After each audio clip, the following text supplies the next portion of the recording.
Over the course of the impeachment trial, the prosecution will attempt to convince this court and the court of public opinion that the allegations in the articles of impeachment are supported by materials they obtained during their mini-trial and that evidence exists to sustain a judgment of conviction. They will claim that the notices of suspension and disallowance issued by the COA and the COA decision denying the Vice President's appeal of that disallowance support their accusations, with the release of that decision by the COA conveniently timed and coinciding with the committee hearings. They will claim that the certifications of the PSA confirm their allegation that recipients of the confidential funds do not exist, even though they listed one Mary Grace Beatos in their pre-trial brief as among their witnesses, or that the liquidation of the confidential funds in a span of 11 days was allegedly swift as to invite suspicion. The prosecution will assert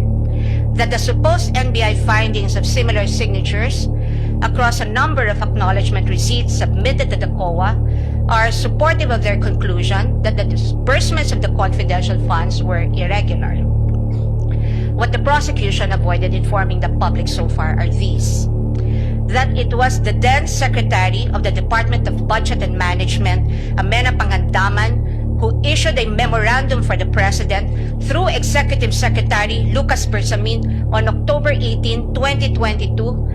recommending the approval of the Office of the Vice President's request for confidential funds. That the Office of the President did in fact approve that recommendation of the DBM through a memorandum from the Executive Secretary dated November 28, 2022, and signed by the former Executive Secretary Lucas Bersamin by order of the President. That on December 13, 2022, the DBM issued the Special Allotment Order number SARO-BMB-C-22-001-2004, signed by former Secretary Amena Pangandaman to cover the request of financial assistance, subsidy, and confidential funds of the OVP that,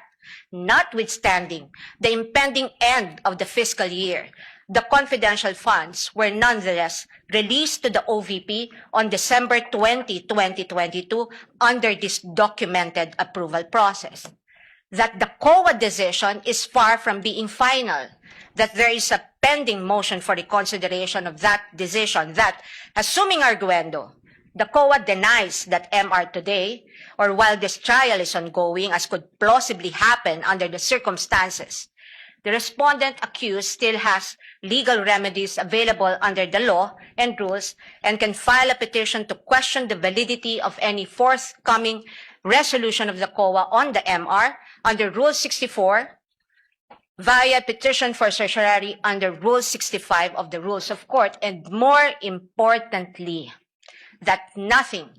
in the notice of disallowance or COA decision states any findings of supposed misuse of confidential funds as confirmed by Attorney Gloria Camora when she was asked on this point during the committee hearing on April 14, 2026. Across all other articles, the prosecution will lay a landscape of what it deems to be their evidence in support of their speculations and conclusions.